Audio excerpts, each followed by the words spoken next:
School Board of Trustees, subject to the open meeting laws being recorded in accordance with sections 2-2-301, 2-3-202, 2-3-203, and 2-3-214 of Montana Code annotated. All members of the board, staff, and public in attendance are advised that the public portions of the meeting will be recorded in both an audio and video format. Cameras and recording devices are placed throughout the meeting room to complete these recordings. Everyone in attendance is reminded to honor basic rules of decorum during the meeting and guidance associated with providing public comment as stated in policy 1420F. The remaining in the meeting, those present consent to being recorded and displayed in the footage that will be posted on the school district's website. Welcome everybody. There'll be an opportunity for community comment on non-agenda items at the end. Student council? No student council this month. Okay. So, Admin. We'll have admin report, so I'll just kind of summarize those and we'll move on to the superintendent report. West Side had their information about their open house on August 13th, kind of highlighted some of the new staff, and then also talked about the fall testing, which that'll be kind of a theme in all of them, because we do use those for our interventions, and then in some cases we do use those for specific groupings. Central, same fall testing for placement. Parent-teacher conferences are coming up September 15th and 16th.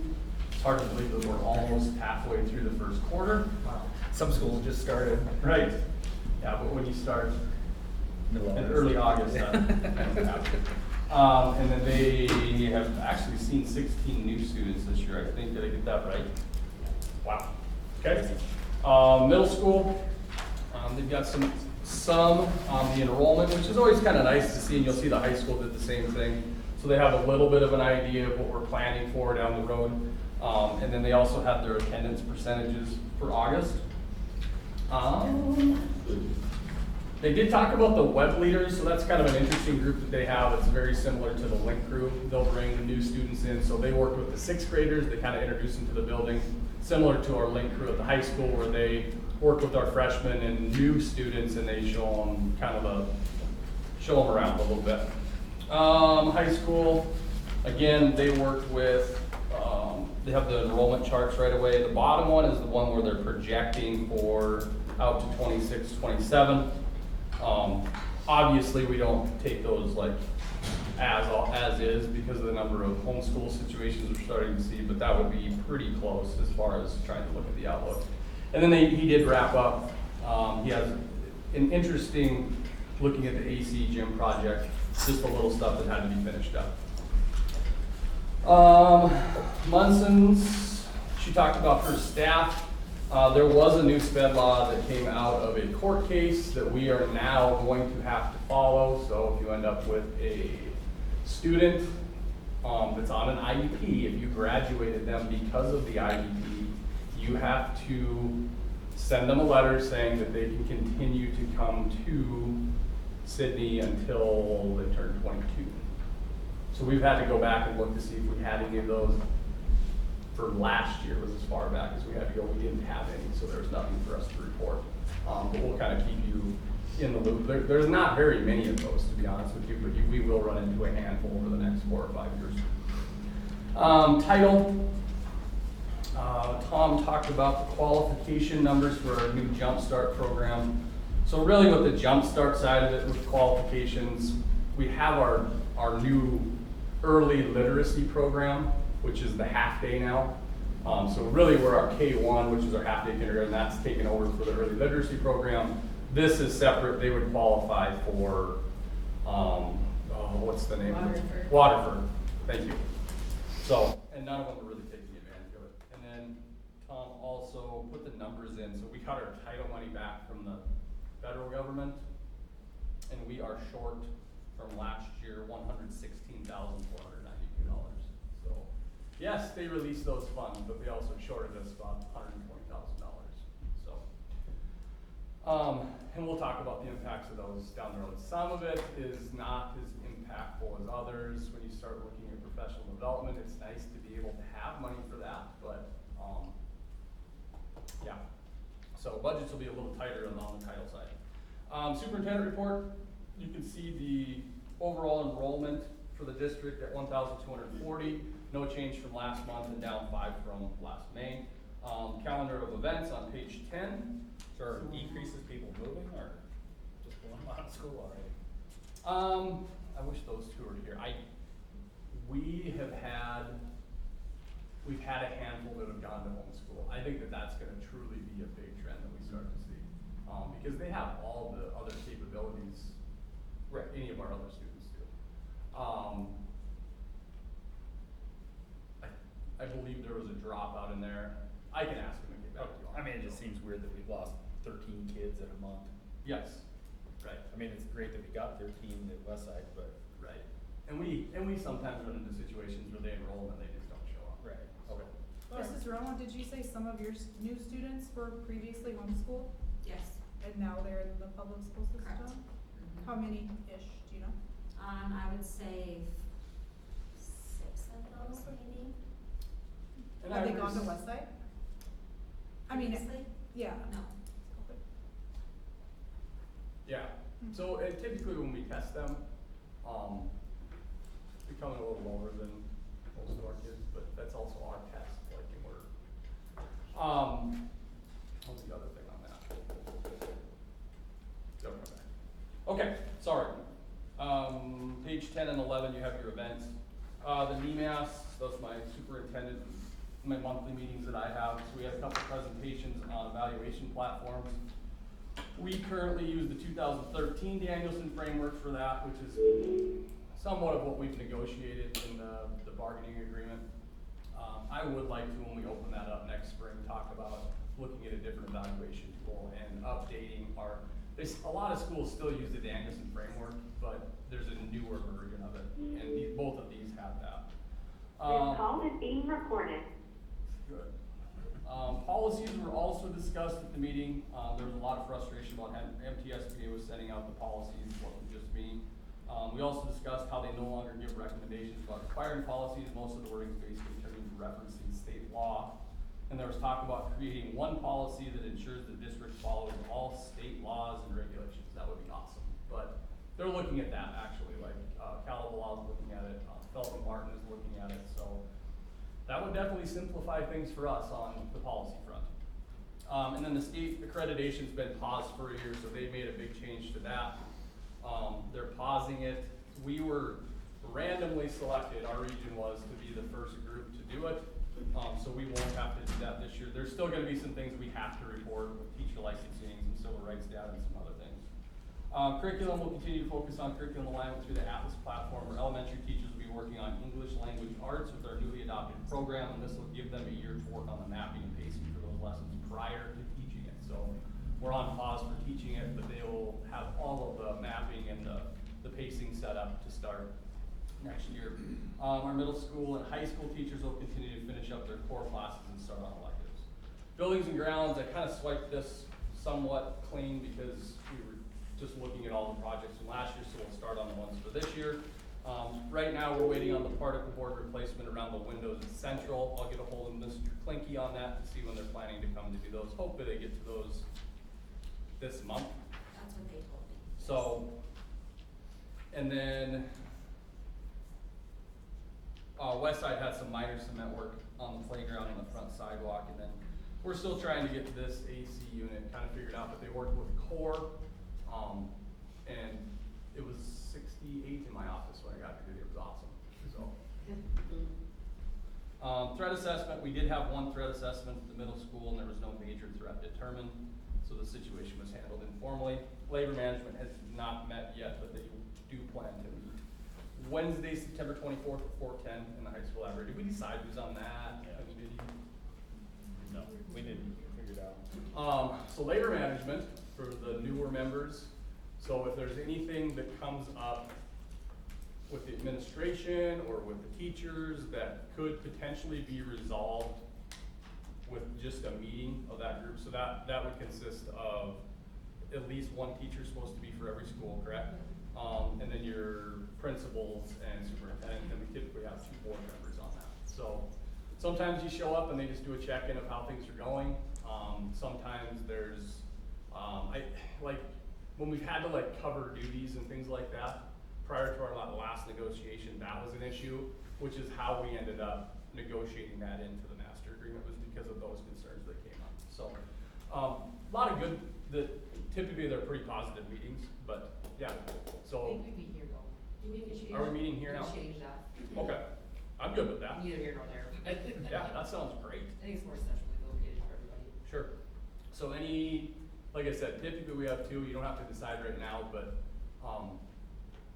if you think you want to be on that one, that's another good one to kind of see, get a feel for kind of the morale in the buildings and things like that as well. Can I email you some dates out too? Because some of those last Wednesdays of the month fall like, the last Wednesday in November is, we get out at noon for Thanksgiving. So Right, and probably have there's- to look at other Yeah, days. like but even December would probably. need to- December, it was November, December, and February. Okay. February is during that winter break, so I can maybe just email you. Yep, that would be good, and then And maybe then I'll we can- send that, I'll forward that along to all of you, and if you think that's something you'd be interested in, just let me know. And if not, we'll make Lisa do it, if she's not here. Okay, meeting minutes, so those start on page 15. Sorry, are we ready to move to Yeah. the part, my bad. Yeah, I think we're ready. Okay, meeting minutes, those run from page 15 to 17. Page 18 is the start of the financial reports. Yeah, that's good to see. Page 20 is the county investments. Page 23 and 24 is the start of our ASB accounts.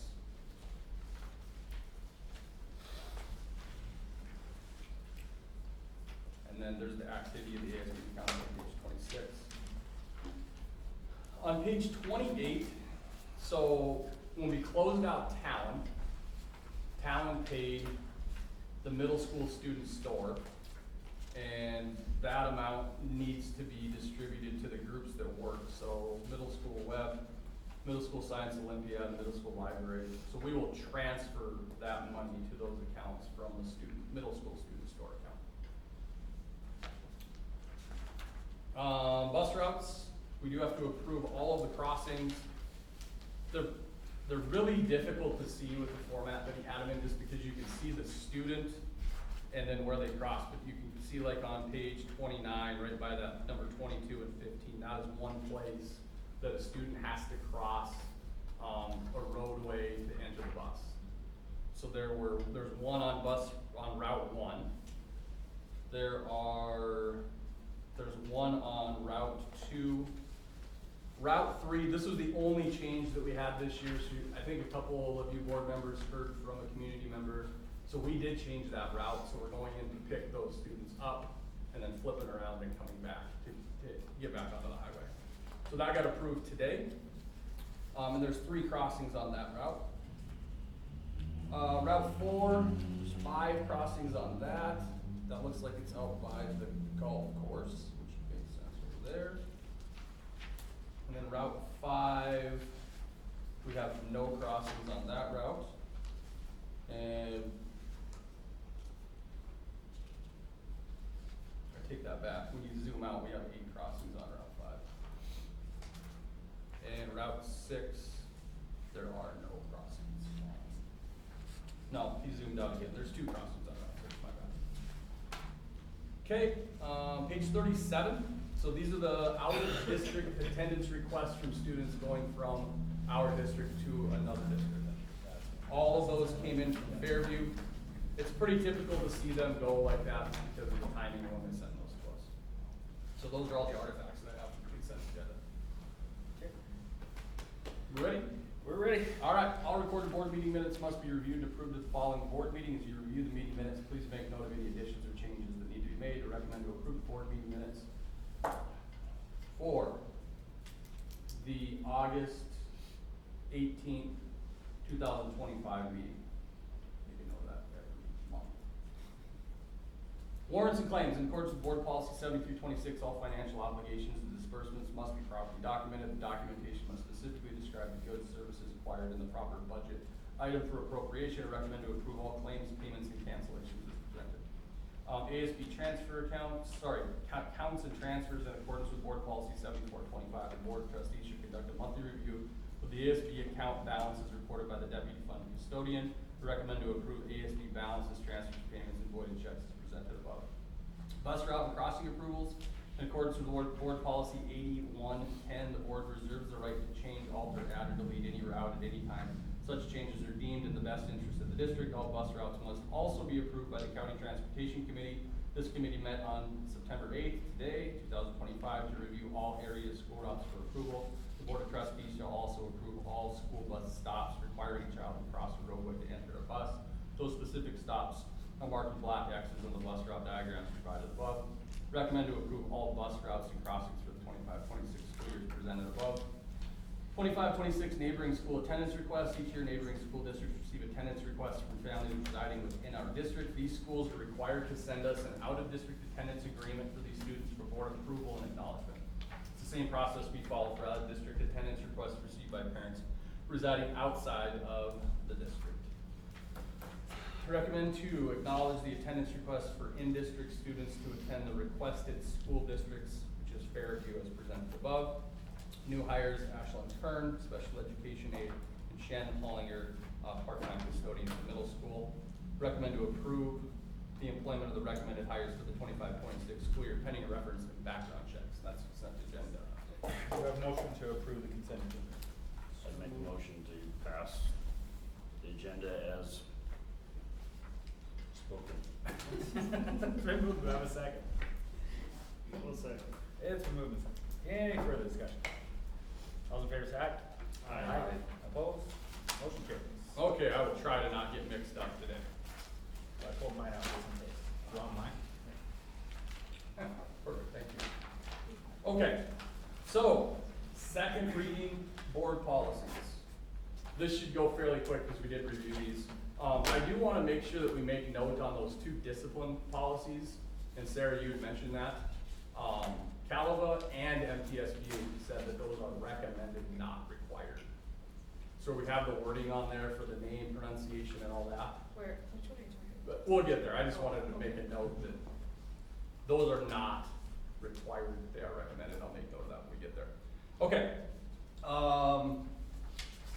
Board policy 1007FE. That's the multi-district agreement. So it's a page 44. Page 44? Well, the wrong way there.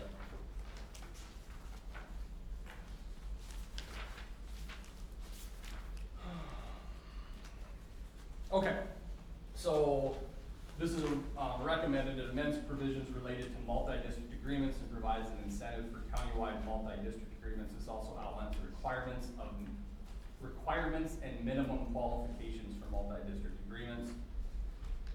This one and there's another one that are very similar in the changes. They also outline how you pay for those. So really, like, this is gonna be a situation if we started a charter school with neighboring schools, like if we use, let's say we started a nursing program, we wanted to include them, it would you form an interlocal agreement with them, and that's where they would put the money in, we would put the money in, that's how you pay for everything.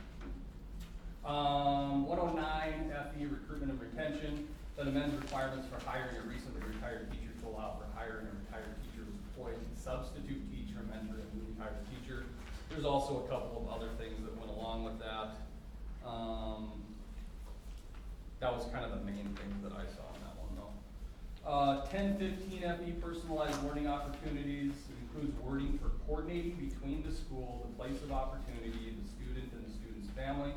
The wording is mainly for the legislative intent of transformational learning opportunities and to ensure the district can receive funding from other schools. So that's very similar to 1007 FE. 1111, that's elections. Reflects changes to candidates' filing deadlines and withdrawals. Elections must be called at least 145 days before a regular election. It can be amended until 70 days prior to the election. That one was on page 53. Page 55, that's the school year calendar. It updated to reflect the required language regarding school activities on commemorative days. The commemorative holidays are listed per legislative requirements.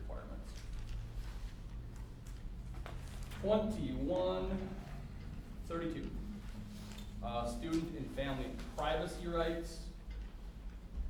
This is kind of a longer one. This policy is updated to reflect the changes from House Bill 599 that updates the parental rights law to provide parental opt-out for a child on any personal analysis, evaluation, survey, or data collected by a school district not require personally identifiable information and opt a child into basically the same things.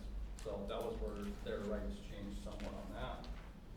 2135, that is on human sexuality, instruction, and identified instruction. So the one piece on this stuff is all required. The one piece with this, I highlighted that in yellow, so you need to select one. I think when we talked last time, we're only gonna give them notice one time a year. So we'll give it ahead of time. I just wanted to keep that on there just in case. So we're all in agreement on that one? Yep. Okay. 2150, suicide awareness and prevention, required. Policy addresses Senate Bill 369 requiring youth suicide awareness. This is the one that changed. We have to make it available to new staff every year, and we have to have at least 1 hour of training every 3 years for all of our staff. 2165, early targeted intervention programs, they added math to that. Mr. Barnhart, Ms. Vandell and I met this last week and discussed that. We won't have a math option this year. So this is, again, traditionally, this was our K-1 program. They still teach math, but we have to have an approved program by the state, which we don't have yet. So we'll start that next year. 2334. Release time for religious instruction. This is a required policy. So I believe we chose on the first one. So we'll provide religious instruction release time under which a student may be released for 1 hour. I would like to keep it at 1 hour if that's okay with you per week. And we will not allow credit for that. Yep. Good with that? So that means the rest of that we don't have to have. Okay. 2450. Why do I have? Oh, 23, sorry. So 2335, I did keep this in here because board policy 2135 is going to take the place of 2335. Okay.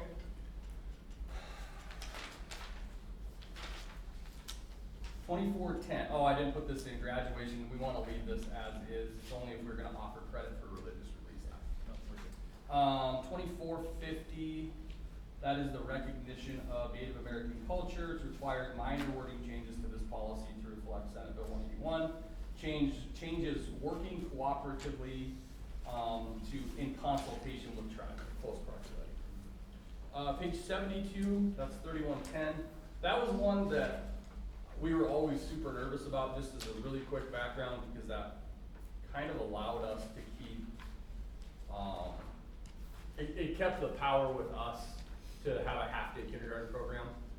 The wording that's in there still allows that. So on the end of it, so this is now our jump start, it only has 1 kindergarten option. The language, leaving placement up to the building principal and superintendent are still included, so we'll have final say in placement on those. 3141.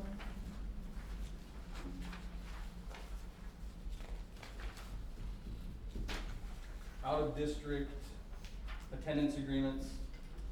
Really the biggest piece to this was the transportation, and it's outlined pretty well in here. If you have a student, you want to come from out of district. If you have an IEP that says that you need transportation, the district of residence is responsible for that, or we can make arrangements and send them a bill for our services. Okay, 3235, video surveillance. So this wording pretty much eliminated all the wording from our previous policy, and then they also added in we can video events open to the public without parental permission. This is some riveting stuff, isn't it?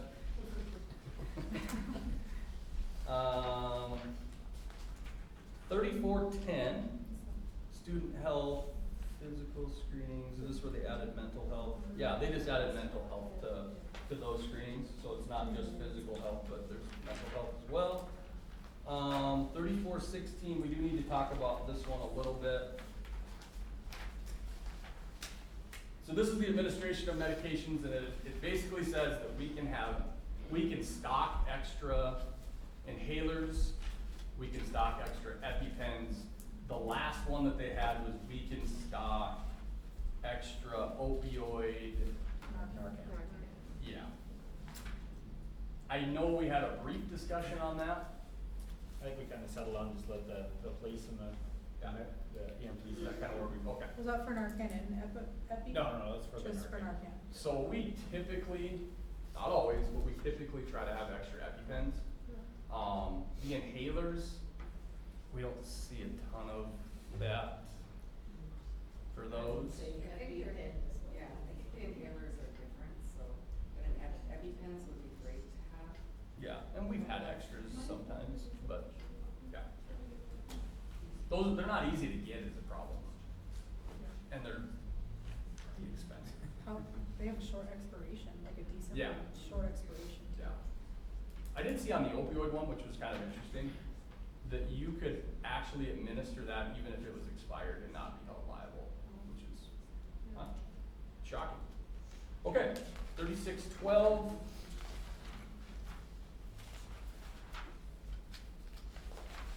That is, starts on page 97, so that's district provided access to electronic information. This one's recommended, the wording added to address the use of AI tools as part of acceptable use by students. I think that it's good. 3650, so that's people online personal information. It adds the definition of K-12 school purposes.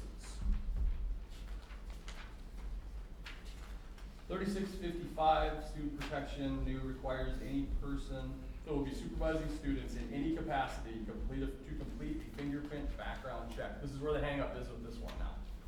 And they don't really know what to do. We send our kids to work studies. Those people are supposed to be, by this law, those people are supposed to be fingerprinted. But as a school district, we can't require anybody to take a fingerprint for our information. So we're just kind of going as is right now until something happens with the state level. Like we're gonna fingerprint everybody that comes into our building that is a volunteer or an employee. But as far as leaving this building, that's not a reasonable ask. Like So, every employer would have to Right. fingerprint you it? can about imagine, I mean, that's gonna go over not Yeah. great, you know. So, yeah, we're as is on that for right now. 4332, okay, so this is the other one we talked about. This is not required. I don't think we should draw attention to things that we don't really see a huge issue with unless anybody did. Okay. Perfect. 4520 cooperative programs with other districts. This is kind of the same. It has the interlocal cooperative funding that they start to talk about within that one. Is that one at the bottom? Yes, it's on the multi-district agreements. So that one's pretty self-explanatory. 5120, hiring process criteria. This is requires employers, including school districts, to request and maintain work authorization forms to ensure compliance with immigration laws. We're already doing this at the federal level. The state has now added their own piece to it. Basically, it's so they can take funding away if we are found to be out of compliance. 5120P, we currently use, so on that one, we looked at and we already went through, so we're gonna go with option 3 on the first one. That's the fingerprints are obtained via local law enforcement. On the second one, we go with option 2 for the dissemination procedures. The next one, we went with option 1 for destruction procedures. And the last option, we went with option 2 for the district on how an applicant can challenge their record. And then I also went in and instead of having to approve these every time somebody takes over in a different position, it's just district superintendent and then the payroll personnel clerk. Okay, bear with me, I'm almost there. 5122. That is fingerprints and criminal background investigations. It's required added chaperones to the list of people needing background checks, removed regular from regular unsupervised. So it's basically anybody that has unsupervised time for anyone that's supervising or monitoring students has to be background checked. Employer verification. explains the requirements of the district for checking citizenship of employees. I have on here that that is required. 5123. Oh, right there. Yeah, and we're, like I said, we're already doing that. Okay, 5250. That's the non-renewal of employment, dismissal of employment. So this policy is put in place to add reference to House Bill 602. Basically, if we're not renewing a non-tenured staff member for financial reasons, we have to put that on the agenda. Our lawyers suggest if you're going to do that, when you non-tenured teacher, you do so without cause. You shouldn't really ever run into this. So you have one of two options. You can go with 5250, or you can go with 5252. I like 5250 better. It's less law book, but Works for me. and it's a paragraph long. Okay, 5255, disciplinary action. It's recommended, so this is the one that it prohibits action against an employee that refuses to provide their own pronoun or refuse to address another person by a name other than their legal name or by using a pronoun inconsistent with the person's sex. This is not required, and I would recommend that in most cases, we don't need to add additional information to call attention to something that we're not having a significant impact in our schools. I don't think it's really necessary to have it in there. We have to follow the law if it comes up, and it's in law. Right. No, get rid of it. We don't need it. If it's not required, we don't. Are we good with that? Yeah. I think the one thing we're gonna run into with those, to be honest with you, if it come up, is you're gonna end up having to do a bullying investigation more than likely. This is how it was handled, right? So it's kind of, yeah. Okay, 5321, leave of absence. This is for people that are wanting to get into public office or have to do jury duty. We can't require them to take leave. And then they also get their insurance benefits while they're doing those things. They also get to use their, if we allow them to currently, like if they had a Chromebook, they can use it for that work if we allow them to use it for personal use.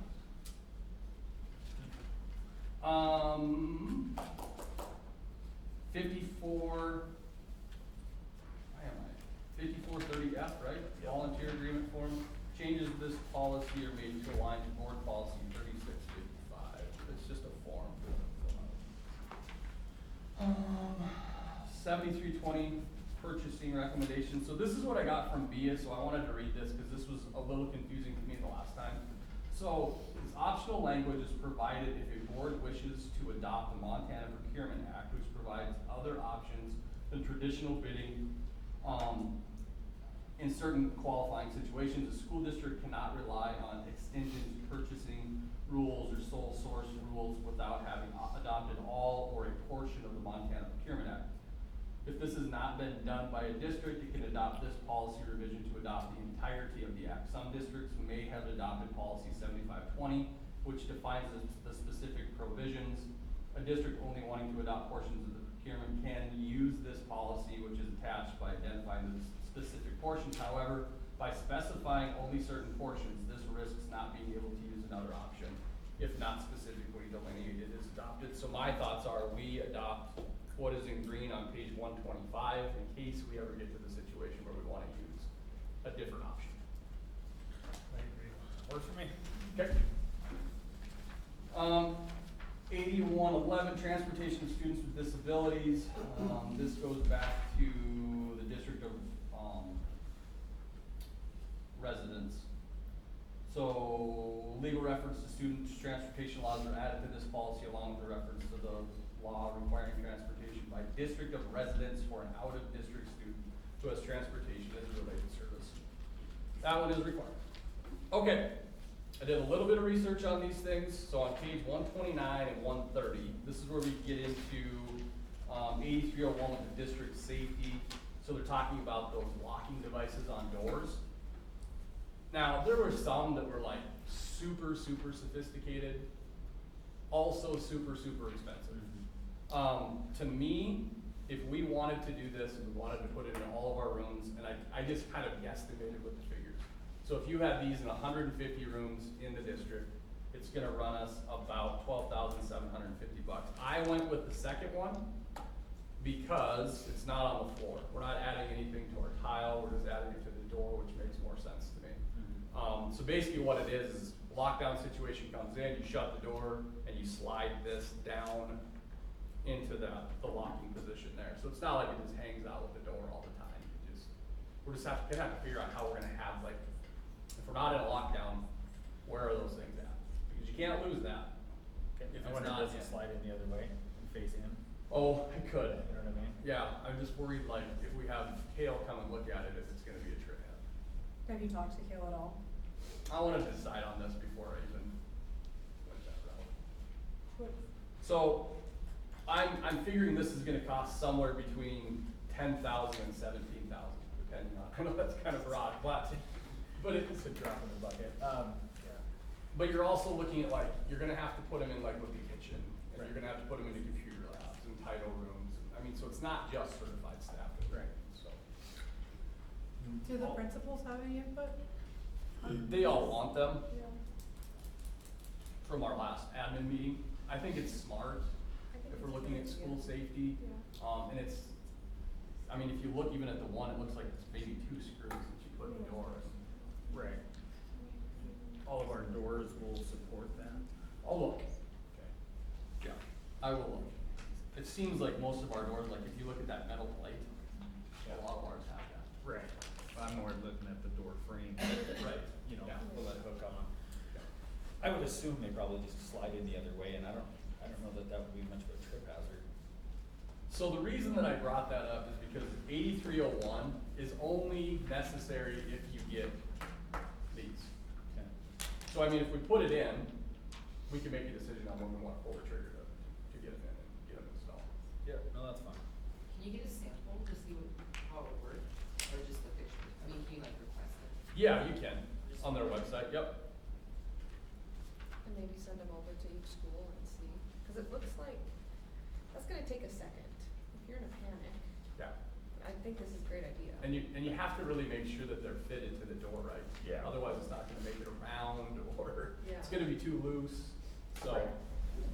Is there a reason that they're on the bottom rather than the top? I'm not sure on that. If Once you're we worried build, about it. that one needs to be on the bottom, maybe. Little Yeah, it's fine. kids. I Probably mean, I'm just height. thinking like I have one on our outside door. so I wouldn't just see it. Almost didn't get it. So, you brought up a good point. Is there more leverage on the bottom than on the top? I'm wondering if it isn't for the height of people. I'm sure it's for the height. That way, anyone can put it in, because if it's in like a kindergarten classroom and the teachers has an issue, if it's up at 6 foot tall, it's gonna have a look at it, so. I'm sure that's why it's there. There might be a leverage thing with it. Well, what happens if you don't, what happens if the child wants to lock the teacher out? Well, I mean. Come on now. I wonder if there's one that does have like some sort of, if they're being used Good point. maliciously, if we can. Let's scrap it. Never mind. Yeah, well, I think if we can get a sample, you know, then we can kinda, you can take it around to different classrooms, different offices and see if they're gonna work or not. Yep.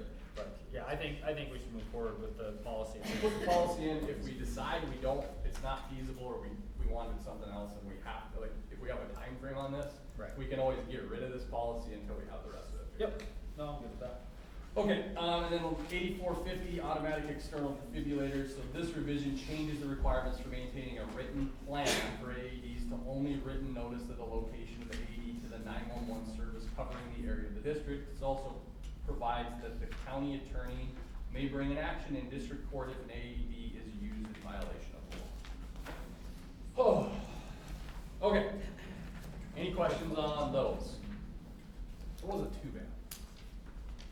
Okay, in accordance with Board Policy 1310, the final vote for adoption or changes to district policy shall not take place earlier than the second reading of any particular policy. It was noted above which policies are required and which are recommended. All agreed upon options will be noted and added to the will be added to the final policy being adopted. Recommend to approve the second reading of the policies agreed upon options as presented above. Do I have a motion? So moved. Do I have a second? Second. Moved and second. Any further discussion? Who is the second? Sarah. favor say aye. Opposed? Motion carries. Okay, and then the last piece we have is our professional development plan for the 25-26 school year. I'll make that change. So, a lot of what we have in here, and it's kind of the theme, we have to stick with the district strategic plan. Right now, a big piece of that is revamping our curriculum. So a lot of what you're gonna see is that, but we'll also add in, like, we have the QPR training, which is the mental health first aid training that we give to the staff at the beginning of the year. And then anything that kind of comes up along the way. There's a lot of, like, legal conferences that you can go to. But yeah, I mean, they're basically, these are those half-day Fridays where we're filling in information for them. So, we recommend to approve the 25-26 district professional development plan as presented. Do I have a motion? So moved. Do I have a second? Second. Moved and second. Was that, Doesn't. there's too many girls. Any further discussion? Never Oh my too many God. Don't put that in the minutes. Girls. I like it. All those in favor say aye. Aye. Opposed? Motion carries. That's all I got. Anyone else have anything? Anyone else going twice? Meeting adjourned.